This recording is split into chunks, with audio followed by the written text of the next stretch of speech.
Hello guys, how are you? કેમ છો બધા? મજામાં? સરસ. આઈ હોપ આપ સંપૂર્ણ રીતે ઘરે સ્વસ્થ હશો અને નિયમિત રીતે આપણા ચાલતા ઓનલાઈન લેક્ચર્સની અંદર આપ સૌ એમનો અભ્યાસ રેગ્યુલર કરતા હશો એવી આશા સાથે આપણે ફરી પાછા આપણા વિષય સંદર્ભે મળી રહ્યા છીએ. ત્યારે આપ સૌ વિદ્યાર્થી મિત્રોનું સામાજિક વિજ્ઞાન વિષય સંદર્ભે ફરી એક વખત હાર્દિક સ્વાગત છે. મિત્રો, રિસેન્ટલી હમણાં જ આપણે ધોરણ 10ની અંદર એક આપણું ઇતિહાસને સંલગ્નિત એક પ્રકરણ છે પૂરું કર્યું અને એ ભલીભાંતિ જાણો છો કે પ્રકરણ શું હતું? એ પ્રકરણ હતું મિત્રો આપણું પહેલું જ પ્રકરણ, આપણો ભવ્ય વારસો. મિત્રો, આ પ્રકરણ 3 માર્કનું છે. ખાસ કરીને તમે વ્યવસ્થિત રીતે એનો અભ્યાસ કરેલો હશે. નિયમિતપણે આમાં થયેલા 12 લેક્ચરો તમે જોયા હશે. તમારી ફેસબુકની અંદર તમે એને શબ્દસહ નોંધ્યું હશે અને તમે આ પ્રકરણનો પૂરો અભ્યાસ તલસ્પર્શી રીતે કરેલો હશે એવું માની અને ફરી પાછા આપણે આપણા વિષય સંદર્ભે હવે એક વિભાગ નવો અને એમનું એક પ્રકરણ જે સાહજિક રીતે અત્યંત સહેલું છે અને આપણને શીખવાના દ્રષ્ટિકોણથી પણ આપણને સરળ લાગશે એવું છે. કારણ શું છે? તો કે આજના આપણું જે ચેપ્ટર છે ને મિત્રો, એ ચેપ્ટર આપણે પ્રીવિયસ સ્ટાન્ડર્ડમાં એટલે કે ધોરણ 9માં આપણે શીખી ચૂક્યા છીએ અને એ ચેપ્ટર એટલે આજના સંદર્ભમાં બદલાયેલું કાંઈક ધોરણ 10ના સંદર્ભે નવું ટાઇટલ અને ધોરણ 9ના સંદર્ભે જૂનું ટાઇટલ જે 2 પ્રકરણમાં વહેંચાયેલું હતું એવું. એટલે એ ચેપ્ટર સૌથી પહેલાં વાત કરી દઉં. 17મું ચેપ્ટર કુદરતી વનસ્પતિ, 18મું ચેપ્ટર વન્યજીવન, જે બંને જૂના ટાઇટલ આપણે ધોરણ 10માં ધોરણ 9માં ભણી ચૂક્યા છીએ અને આજે એનું જ કંઈક પરિવર્તનકારી નામ અહીં બદલાય અને સંયુક્ત રીતે જોવા મળે છે. એવું નામ એટલે વન અને વન્યજીવ સંસાધન. મિત્રો, સંસાધન નામનો શબ્દ છે એ પાછળ લાગે એટલે કોઈ શીર્ષકની પાછળ લાગે એટલે આપણને સંસાધન નામના શબ્દની માહિતી મેળવવાની જિજ્ઞાસા થાય, એ સ્વાભાવિક છે. અને આ શબ્દ પણ આપણા માટે મિત્રો નવો નથી. જેમ આપણે કહેતા હતા કે પૂર્વે આપણે લોકોએ જે અભ્યાસ કર્યા છે એ અભ્યાસની અંદર આપણે સંસાધનના શબ્દની માહિતી પણ મેળવી ચૂક્યા છીએ. એને એક વખત ફરી પાછી આપણે અહીંયા પુનરાવર્તિત કરી આપીશું. જેવી રીતે મિત્રો આપણને ઇતિહાસના પ્રકરણમાં એક શબ્દ આપણને સરખો દેખાય છે, સંસ્કૃતિ, એવી જ રીતે આપણને જિયોગ્રાફીના ચેપ્ટરમાં એક શબ્દ સરખો દેખાય છે અને એ શબ્દ કયો? એટલે સંસાધન.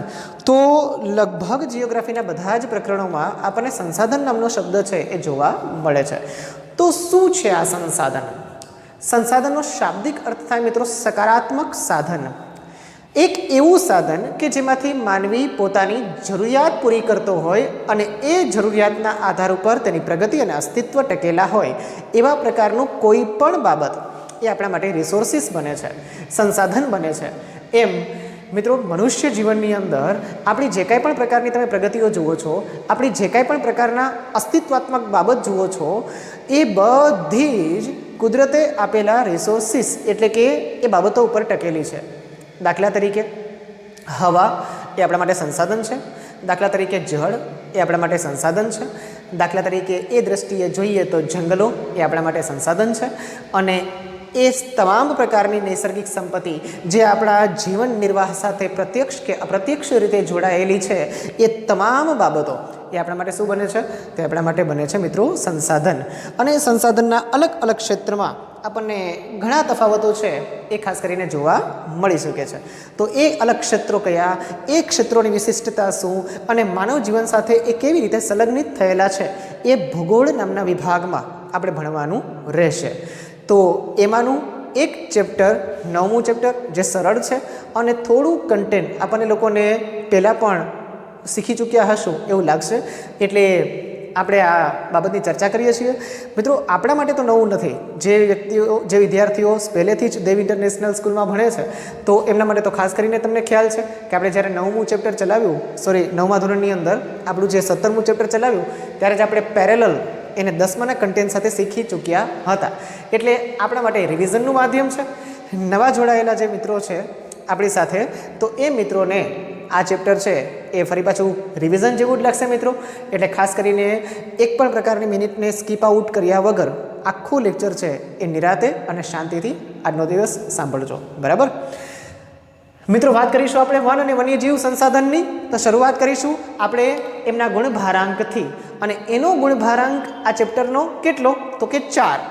આ 4 ગુણભારાંક એટલે પેપર સ્ટાઇલની અંદર કંઈક ફોર્મેટ આપણે શીખી ચૂક્યા છીએ. 2 + 1 + 1.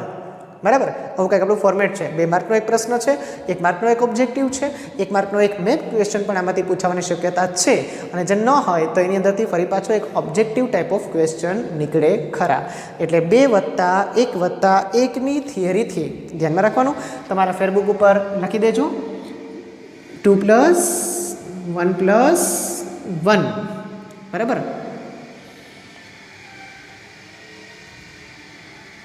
2 + 1 + 1. 2 માર્કનો એક શોર્ટ ડિસ્ક્રિપ્ટિવ આન્સર, 1 માર્કનો એક ઓબ્જેક્ટિવ, 1 માર્કનો એક મેપ અથવા તો ફરી પાછો ઓબ્જેક્ટિવ. આવી રીતે આપણને પરીક્ષાની અંદર એ પૂછાશે મિત્રો. અને ઇઝીએસ્ટ કન્ટેન્ટ છે, આપણને આવડી જાય એવું છે મિત્રો. 1 દેશી ભાષામાં આપણે લોકો જેને જંગલ કહીએ છીએ, અને એક એવો કુદરતનો રિસોર્સ છે કે જે રિસોર્સ માણસના અસ્તિત્વથી લઈ અને છેક એના પ્રગતિ સુધી સંકળાયેલો છે. તમામ પ્રકારની નૈસર્ગિક બાબતોમાં જો આપણે વિજ્ઞાનના દૃષ્ટિકોણથી જોઈએ તો વિજ્ઞાનના દૃષ્ટિકોણમાં પણ આપણે એવું કહી શકીએ કે પોષણ કડી, આપણે કદાચ તમે ભણી ગયા હશો વિજ્ઞાનના વિષયમાં, પોષણ કડીનું પ્રથમ સોપાન એ જ શું છે? તો કે એ જ છે વનસ્પતિ. દ્વિતીય સોપાન જેને આપણે કહીએ છીએ તૃણાહારી પ્રાણીઓ, એના પછીનું સોપાન એટલે આપણે એને કહીએ છીએ માંસાહારી પ્રાણીઓ, અને એના પછીનું ચતુર્થ સોપાન જ્યાં મિશ્રાહારી પ્રાણીઓનું સ્થાન છે અને જેની અંદર આપણું પણ સ્થાન સમાવિષ્ટ થયેલું છે. પણ આ આખી સાંકળની જો કોઈ શરૂઆત થતી હોય ને તો એ શરૂઆત કુદરતના આ નૈસર્ગિક સ્ત્રોતથી જ થાય છે. અને એ નૈસર્ગિક સ્ત્રોત એટલે વનસ્પતિ. કહેવાય છે ખરું કે પૃથ્વી ઉપર અંદાજિત કદાચ મારા ખ્યાલ મુજબ 1,20,000 પ્રકારની વનસ્પતિઓ રહેલી છે. અને આ 1,20,000 પ્રકારની વનસ્પતિઓમાં મનુષ્ય છે એ મનુષ્ય આમાંના 20,000 પ્રકારની વનસ્પતિઓનો ઉપયોગ એ પોતાનો ખોરાક તરીકે અથવા તો કોઈ અધર જરૂરિયાત પૂરી કરવા માટે એ કરે છે. તો મિત્રો, હવે મોટો હિસ્સો આપણો આ બાબત સાથે જોડાયેલો છે. જસ્ટ ઇમેજિન, એક નાનકડી કલ્પના કરો. ફક્ત એ કલ્પના એવી કરો કે આખી જે પૃથ્વી છે એ પૃથ્વી ઉપર એકેય વૃક્ષ ન હોય તો એ પૃથ્વી છે એ તમને કેવી દેખાય? હા, જસ્ટ ઇમેજિન. ફક્ત 1 સેકન્ડ માટે આપણે કલ્પના કરીએ કે આખી પૃથ્વી ઉપર જો એક પણ વૃક્ષ ન હોય તો એ સિમેન્ટ અને કોન્ક્રીટના એક વેરાન જંગલ જેવી દેખાય આપણને લોકોને. બરાબર, એટલે વનસ્પતિનો બહુ જ મોટો હિસ્સો નિવસન તંત્ર સાથે સાથે ઋતુચક્ર સાથે પૃથ્વીની સમતુલા જાળવી રાખવા માટે, વાતાવરણની સમતુલા જાળવી રાખવા માટે અને જીવનના અસ્તિત્વને પરિમાણાત્મક બાજુ લઈ જવા માટે અત્યંત મહત્ત્વનું એક સ્ત્રોત, એક માધ્યમ અને એક પરિબળ ગણી શકાય. તો આ જ બાબત આપણા માટે અત્યંત જરૂરી છે કે ખાસ કરીને વન અને વન્યજીવ સંસાધનનું ઇમ્પોર્ટન્સ શું છે. અને જ્યાં સુધી મિત્રો આપણે એવું કહીએ છીએ કે આપણને જ્યાં સુધી કોઈ બાબત મળતી હોય, સરળતાથી મળતી હોય, ત્યાં સુધી આપણને એનું મહત્ત્વ નથી હોતું. પણ જ્યારે આપણી પાસેથી વસ્તુ છૂટી જાય છે અને પછી આપણને એનો ખ્યાલ આવે છે કે આપણે કેટલી ઉપયોગી છે, ત્યારે આપણે એને સર્વાઈવ કરવાના, એને બચાવવાના તમામ પ્રયત્નો કરીએ છીએ, પણ ત્યાં બહુ મોડું થઈ ચૂક્યું હોય છે. તો સ્વાભાવિક છે કે આપણે પહેલેથી જ એને એક પ્રિઝર્વેટિવ પોઈન્ટ ઓફ વ્યૂથી જોઈએ, એને એક સાચવણીના દૃષ્ટિકોણથી જોઈએ, એને એક સંવર્ધનના હેતુથી જોઈએ કે જેથી કરી અને આ સમગ્ર પૃથ્વી છે અને પૃથ્વી ઉપર જીવન જીવતા આપણા મનુષ્યથી લઈને જીવ જગતનો દરેક જીવ છે એની સમતુલા જળવાઈ શકે. એના માટે પણ પ્રકૃતિની અંદર વન, જંગલ એ પોતાના એક સ્વતંત્ર વિકાસ ઉપર ઊભું હોય એ જરૂરી છે. તો આપણે એની જ ચર્ચા આપણે આજના દિવસમાં કરવાના છીએ.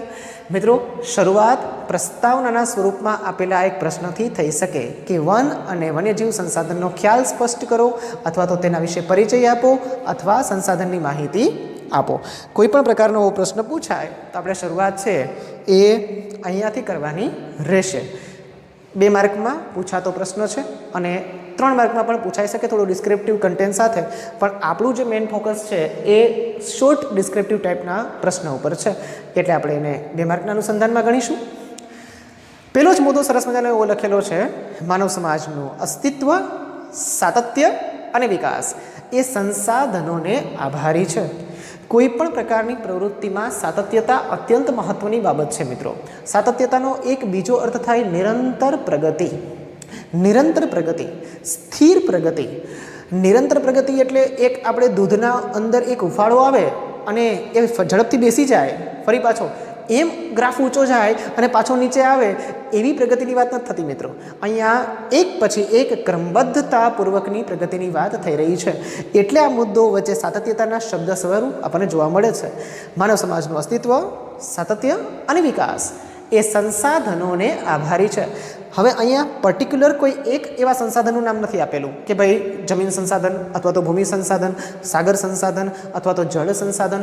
આપણને સંયુક્ત ક્ષેત્રો કીધા છે નૈસર્ગિક સંપત્તિના, અને એ સંયુક્ત ક્ષેત્રો છે એ આકાશથી લઈને પાતાળ સુધી જે મનુષ્યની જરૂરિયાતની સાથે સંલગ્નિત થયેલા હોય એ બધા જ બાબતોનો વળાંક, એ વણાટ આપણને આ શબ્દ સાથે જોવા મળે છે.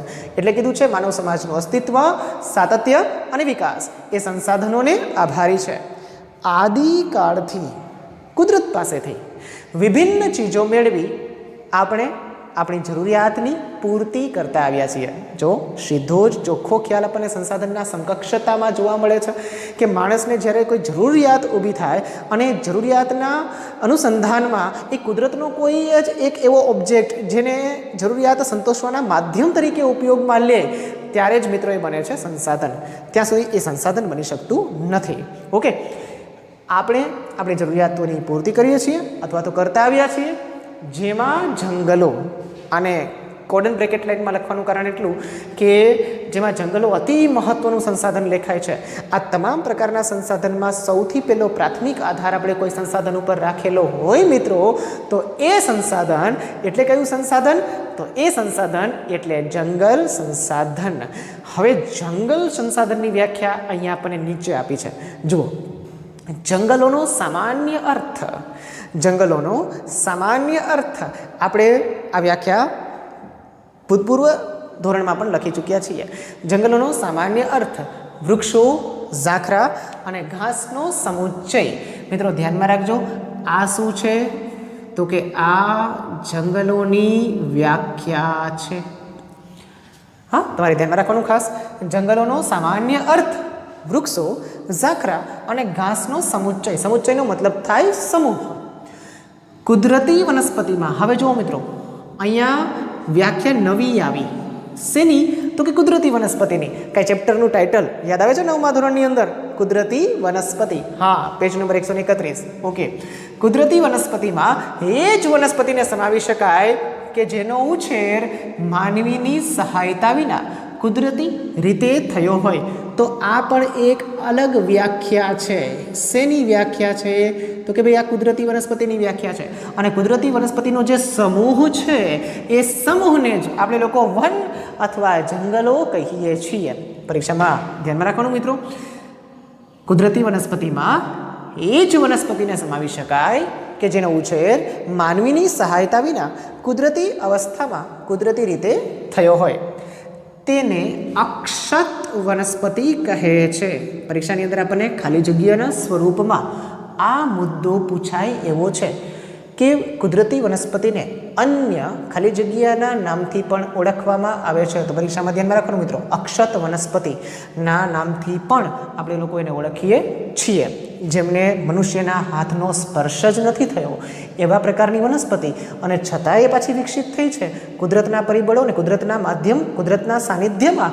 તો એવી વનસ્પતિનું અન્ય એક નામ અક્ષત વનસ્પતિ કહી શકાય, જે કુદરતી વનસ્પતિનું સમાનાર્થી નામ છે. બરાબર.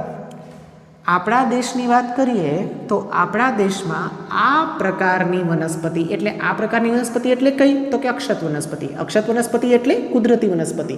તો આ કુદરતી વનસ્પતિ આપણા ભારતમાં કઈ કઈ જગ્યાએ છે?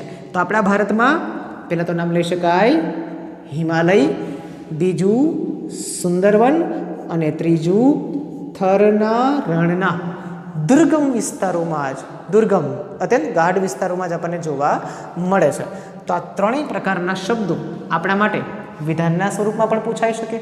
આમાંના કોઈ પણ એક નામ તરીકે આપણને એક ખરું ખોટું બની શકે, ખાલી જગ્યાના સંદર્ભમાં પણ પૂછાઈ શકે. આ મુદ્દો છે એટલે એને પરીક્ષામાં ધ્યાનમાં રાખવાનું. એકદમ સહેલો પ્રશ્ન છે મિત્રો. આપણને જો એના પરિચયતાની વાત પૂછાય પરીક્ષાની અંદર, વન અને વન્યજીવ સંસાધનનો પરિચય અથવા તો વન સંસાધનનો પરિચય અથવા સંસાધનનો ખ્યાલ સ્પષ્ટ કરવો, તો મોટાભાગે તમારે આ જે ઉત્તર છે જંગલોના સમકક્ષતામાં એ લખવાનો રહેશે. માનવ સમાજનું અસ્તિત્વ, સાતત્ય અને વિકાસ એ સંસાધનોને આભારી છે. આદિકાળથી કુદરત પાસેથી વિભિન્ન ચીજો મેળવી આપણે આપણી જરૂરિયાતોની પૂર્તિ કરતા આવ્યા છીએ, જેમાં જંગલો અતિ મહત્વનું સંસાધન લેખાય છે. જંગલોનો સામાન્ય અર્થ વૃક્ષો, ઝાખરા અને ઘાસનો સમુચ્ચય એવો કરી શકાય. કુદરતી વનસ્પતિમાં એવી જ વનસ્પતિનો સમાવેશ કરી શકાય કે જેનો ઉછેર કુદરતી અવસ્થામાં કુદરતી રીતે થયો હોય. આ પ્રકારની વનસ્પતિને અક્ષત વનસ્પતિ કહે છે. ભારતમાં આ પ્રકારની વનસ્પતિ હવે માત્ર હિમાલય, સુંદરવન અને થરના રણના દુર્ગમ વિસ્તારોમાં જ જોવા મળે છે. લો, એકદમ સહેલો અને ઇઝીએસ્ટ કન્ટેન્ટ સાથેનો પ્રશ્ન આપણને પરીક્ષાની અંદર પૂછાય એવો છે.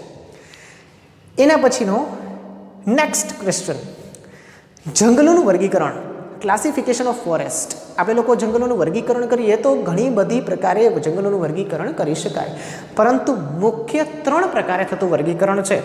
એક, આબોહવાને આધારે જંગલોના પ્રકાર. બીજું, વહીવટી હેતુસર જંગલોના પ્રકાર. અને ત્રીજું, માલિકી અને વ્યવસ્થાપનના આધારે જંગલોના પ્રકાર. હવે મિત્રો સમજવા જેવું અહીંયા એ કે આપણને 10મા ધોરણની ટેક્સ્ટ બુકમાં 2 પ્રકારના જંગલો વિશે માહિતી આપી છે. એક પ્રકારના જંગલો વિશે માહિતી આપતું એક વાક્ય છે. શું છે? આપણને બુકમાં એવું આપેલું હશે કે આબોહવાને આધારે જંગલોના પ્રકારો આપણે ધોરણ 9માં શીખી ગયા છીએ, અથવા તો એની માહિતી ધોરણ 9માં મેળવી ચૂક્યા છીએ. હવે તમે પહેલાંથી જ જાણો છો કે શીખી ગયેલી માહિતી આપણને હવે પાછી ક્યાંક જોવા મળે તો આપણે એને શું નામ આપ્યું હતું? આપણે એને જ્ઞાનનું સંદર્ભ આપ્યું હતું. એટલે જ્ઞાનનો પ્રશ્ન છે. એટલે રિલેટેડ કદાચ આપણને પરીક્ષામાં પ્રશ્ન પૂછાય કે આબોહવાને આધારે જંગલોના પ્રકાર જણાવો, 2 માર્ક, તો આપણે શું કહીએ કે સાહેબ આ બહારનો પ્રશ્ન છે? નહીં મિત્રો, બહારનો પ્રશ્ન નથી. આપણને એ ટેગલાઇન ઉપર આપી દીધી છે કે આબોહવાને આધારે જંગલોના પ્રકારોની માહિતી તમે ધોરણ 9માં શીખી ચૂક્યા છો. તો ધોરણ 9માં શીખી ચૂક્યા હોય તો સ્વાભાવિક છે કે આપણને આવડવી જોઈએ, અને આવડે છે તો એ પ્રશ્ન 10મા ધોરણની અંદર પૂછાઈ શકે. તો એ પૂછાય એટલે જ આપણે એને શું કહીએ છીએ તો કે NCERT સિલેબસ. આ NCERT સિલેબસનું જ એક ઉદાહરણ છે, બરાબર. તો આબોહવાને આધારે જંગલોના પ્રકારો કયા છે? મોસ્ટલી કદાચ ભૂલાઈ ચૂક્યા હશે, વિસરાઈ ચૂકેલા હશે, પણ આપણે થોડા એને તાજા કરી લઈએ. જો 2 માર્કમાં એવો પ્રશ્ન આપણને પૂછાય કે આબોહવાને આધારે જંગલોના પ્રકારો કયા કયા, તો ઇઝી છે, એકદમ આવડે એવા છે, સહેલા. ઉષ્ણકટિબંધીય વરસાદી જંગલો, ઉષ્ણકટિબંધીય ખરાઉ જંગલો, ઉષ્ણકટિબંધીય કાંટાળા જંગલો, સમશીતોષ્ણ કટિબંધીય જંગલો અને ઘાસના મેદાનો, અને છેલ્લું ભરતીના જંગલો. તો આપણને આવા પ્રકારનો કંઈક મુદ્દો મિત્રો પરીક્ષાની અંદર પૂછાઈ શકે. તો આ 5 પ્રકારના જંગલોના પ્રકારો છે એ તમારે યાદ રાખવાના રહેશે. 2 માર્કમાં આપણને પૂછાતો પ્રશ્ન જ્ઞાન સંદર્ભિત છે મિત્રો, એટલે ખાસ કરીને એને તમારી ફેરબુકમાં નોંધી લેજો. હવે તો કે 10મા ધોરણના અનુસંધાનમાં આપણે 2 પ્રકારના વિભાગો જોવાના છે, અથવા તો 2 પ્રકારના જંગલો જોવાના છે. એમાંનું સૌથી પહેલું જંગલ વહીવટી હેતુસર જંગલોના પ્રકાર. As the motive of administrative process to the factor of the types of forest. આપણે એવા પ્રકારના જંગલો જોવાના છે જેમાં વહીવટનો હેતુ રહેલો હોય. તો વહીવટી હેતુસર જંગલોના પ્રકાર આપણને 2 માર્કમાં પણ પૂછાઈ શકે અને 3 માર્કમાં પણ પૂછાઈ શકે. Main the concentrate of our focus is to short descriptive answer. 2 માર્કના પ્રશ્ન બંધારણ તરીકે. તો તમારા ફેરબુકની અંદર ટાઇટલ આપજો, વહીવટી હેતુસર જંગલોના પ્રકારો. અને એમાંનું પેલો પ્રકાર એટલે આપણે લોકો લખી શકીએ અનામત જંગલો. એરો કરીને લખી શકીએ આ પ્રકારના જંગલો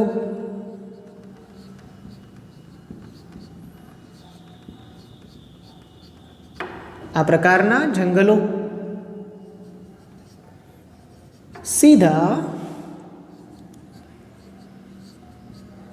સરકારી તંત્રના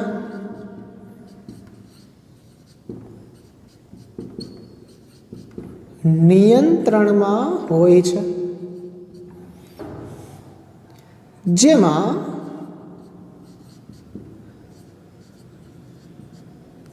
જેમાં લાકડા કાપવા,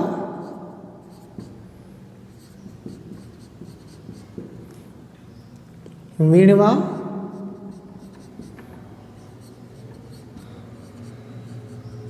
અને પશુચરાણની પ્રવેશ માટે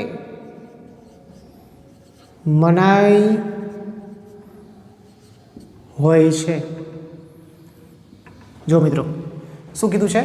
આ પ્રકારના જંગલો સીધા સરકારી તંત્રના નિયંત્રણમાં હોય છે. હવે મિત્રો તમે એ જાણો છો કે આપણા ભારત દેશની અંદર સરકારના અંગો કેટલા? જો સરકારના અંગો એટલે આપણે સરકારના અંગો બોલીએ ને એટલે આપણને સીધા 3 દેખાય, કારણ કે આપણે 9મા ધોરણની અંદર આપણે એ 10મું ચેપ્ટર વાત કરી ચૂક્યા છીએ કે સરકારના અંગો એટલે ધારાસભા, કારોબારી અને ન્યાયતંત્ર. પણ નહીં, હું તમને એવું કહીશ સરકારના પ્રકારો કેટલા. હા, ફર્સ્ટ વન આપણે એવું કહીએ કે ભારતની અંદર સૌથી ટોચ પર કેન્દ્ર સરકાર છે, વચ્ચે રાજ્ય સરકાર છે અને પછી છેલ્લે કોણ આવે છે? તો કે સ્થાનિક સરકાર આપણને આવતી જોવા મળે છે. આમાં આપણને 3 પ્રકારો દેખાય સરકારના: કેન્દ્ર સરકાર, રાજ્ય સરકાર અને સ્થાનિક સરકાર. આમાં કેન્દ્ર સરકાર અને રાજ્ય સરકારની વાત થતી આપણને જોવા મળે છે. જોજો, આ પ્રકારના જંગલો સીધા સરકારી તંત્રના નિયંત્રણમાં હોય છે. સરકારી તંત્ર એટલે કેન્દ્રની પણ વાત થાય છે અને રાજ્યની પણ વાત થાય છે, બરાબર. હવે તો કે શું એની ઓળખ કઈ રીતે મેળવવી? તો એમાં લાકડા વીણવા. જો વીણવાની મનાઈ હોય તો સ્વાભાવિક છે કે કાપવાની પણ મનાઈ હોય. પડેલા કુદરતી પરિસ્થિતિથી પડેલા જે લાકડાઓ છે એ લાકડાઓ પણ વીણવાની તમને છૂટ હોતી નથી. તો સ્વાભાવિક જો એ લાકડાઓ વીણવાની છૂટ ન હોય તો તમને લાકડા કાપવાની તો છૂટ ના જ હોય. અને જો એ ન હોય મિત્રો, જે પ્રદેશમાં જે વિસ્તારમાં લાકડા વીણવા અને કાપવા ઉપર પ્રતિબંધ હોય તો પછી પશુચરાણ કરવા દેવું એ તો એક કલ્પનીય બાબત થઈ, બરાબર. તો એટલે એવું લખ્યું છે કે એમાં લાકડા વીણવા અથવા તો કાપવા અને પશુચરાણની પ્રવેશ માટે મનાઈ હોય છે. મિત્રો ખાસ ધ્યાનમાં રાખજો, બરાબર. અનામત જંગલોને અન્ય કોઈ નામે ઓળખી શકાય? તો કે હા, ઓળખી શકાય. અનામત જંગલોને આરક્ષિત જંગલો તરીકે પણ ઓળખી શકાય. આ મુદ્દો પણ તમે ધ્યાનમાં રાખજો, બરાબર. નેક્સ્ટ પ્રકાર શું છે? તો કે નેક્સ્ટ પ્રકાર આપણે કહેશું સંરક્ષિત જંગલ.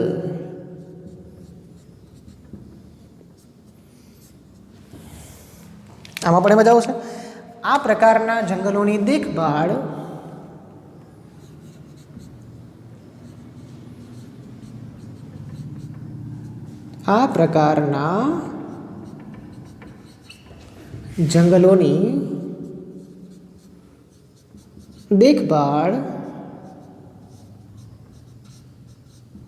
સરકારી તંત્ર દ્વારા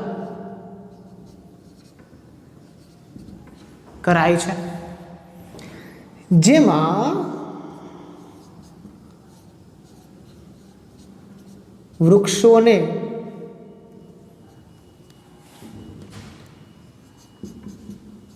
હાનિ પહોંચાડ્યા સિવાય અથવા તો વિના લાકડા વીણવા અને પશુ ચરાણ માટે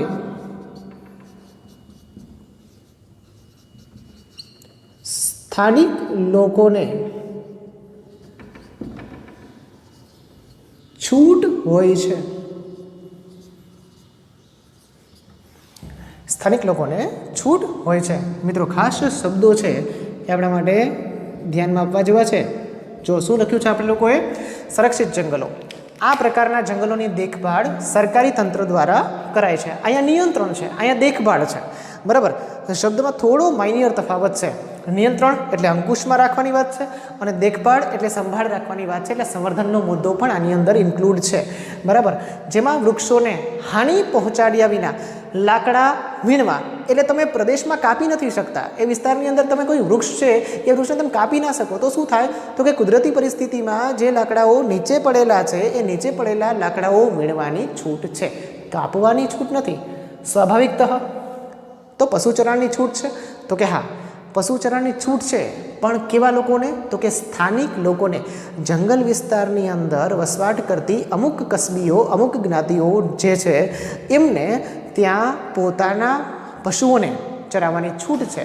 तो ए मुद्दो पण आपणा माटे खास अगत्यनो छे, ध्यानमां राखवानो मित्रों। बराबर छे, जो आइडेंटिफाइड करवानो सेंटेन्स पूछाय तो तमने ख्याल होवो जोईए के अहींया लाकड़ा वीणवानी छूट छे, कापवानी छूट नथी। अने पेला जंगलोनी अंदर लाकड़ा वीणवानी पण छूट नथी अने कापवानी ए छूट नथी अने पशुचरणनी पण छूट नथी। तो अहींया तो के लाकड़ा वीणवानी छूट छे, कापवानी छूट नथी। पशुचरणनी छूट छे पण मात्र स्थानिक लोकोने। तो आ बे मुद्दाओ कंईक आवुं क्लेरिफिकेशन आपणे लोकोने करावी आपे छे।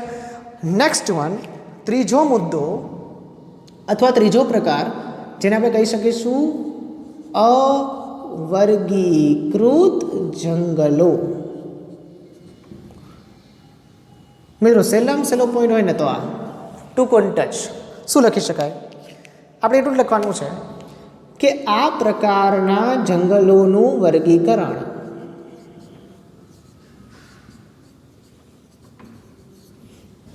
આ પ્રકારના જંગલોનું વર્ગીકરણ હજુ સુધી થયું નથી। તેથી અહીં વૃક્ષો કાપવા તથા પશુ ચરાણ પર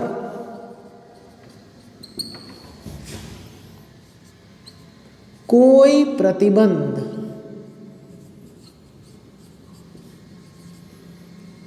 હોતો નથી। कोई प्रतिबंध होतो नथी। आ बहु स्वाभाविक वस्तु है कि जे जंगलों वर्गीकरण हजी सुधी मित्रों थयुं ज नथी तो ए जंगलों अंदर वृक्षों कापवानी पण मनाई नथी होती अने साथे साथे पशु चरण माटे ए पछी चाहे स्थानिक लोको होय के चाहे कोई गामनी सीमने अडीने आवेला गामडाओना पालतू पशुओ होय के अन्य कोई पशुओ होय एने पशुओ चराववानी मनाई होती नथी। एटले आ त्रण प्रकारना एक आपणे टाइप्स ऑफ फॉरेस्ट ए देखाय छे।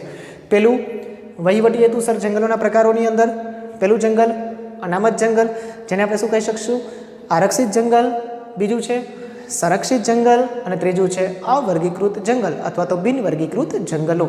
तो आटलो सहेलो प्रश्न है ये आपणे परीक्षानी अंदर 2 मार्क में पूछाई सके। 2 वखत रिविजन करो एटले तमने आ प्रश्न एकदम डिट्टो मोढे आवडे ने एवा प्रकारनो प्रश्न है मित्रों। बराबर, तो आपणे आजना दिवसनी अंदर मित्रों फक्त 3 प्रकारना प्रश्नों चर्चा करी। एमानो एक प्रकारनो प्रश्न एटले संसाधनों ख्याल स्पष्ट करो अथवा वन अने वन्यजीव संसाधन विषे माहिती आपो। एना पछी आपणे मुद्दानी चर्चा करी जंगलों वर्गीकरण। एमां जंगलों वर्गीकरण 3 प्रकारे जोयुं। आबोहवाने आधारे जंगलों प्रकार, वहीवटी हेतुसर जंगलों प्रकार अने मालिकी अने व्यवस्थापनने आधारे जंगलों प्रकारो। आमां सौथी पहेला આપણે જ્ઞાનસભર પ્રશ્ન બંધારણની વાત કરી એવો મુદ્દો એટલે આબોહવાને આધારે જંગલોના પ્રકાર, ઉષ્ણકટિબંધીય વરસાદી જંગલોથી લઈને છેક આપણે પ્રશ્ન પૂરો કર્યો ભરતીના જંગલો પર અને ત્યાર પછી મિત્રો માહિતી મેળવી વહીવટી હેતુસર જંગલોના પ્રકાર। ત્રણેય પ્રકારો સમજ્યા અને એ પ્રકારોની અંદર જે આપણને સેન્ટેન્સ જોવા મળ્યા એ સેન્ટેન્સનું ક્લેરિફાઈડ કોન્સેપ્ટ ક્લિયર કર્યો મિત્રો। આજના દિવસ માટે ફક્ત આટલા 3 થી 4 પ્રકારના પ્રશ્નો જ મિત્રો તમારે યાદ રાખવાના છે। ફરી પાછા મળીશું ત્યારે આપણે માલિકી અને વ્યવસ્થાપનને આધારે જંગલોના પ્રકારોથી આપણે આગળ વિષય વસ્તુની ચર્ચા કરીશું મિત્રો। એઝ ઇટ ઇઝ આવી જ રીતે પોઈન્ટ વાઇઝ તમે લોકો તમારી બુકમાં નોંધી લેજો અને રિવિઝનના માધ્યમ માટે તમે જાણો જ છો કે 2 વખત તમારા મુદ્દો લખવાનો રહેશે। ત્યાં સુધી મિત્રો સ્ટે સેફ, સ્ટે હોમ। જય સ્વામિનારાયણ, જય શ્રી કૃષ્ણ। ફરી મળીશું, ત્યાં સુધી અસ્તુ।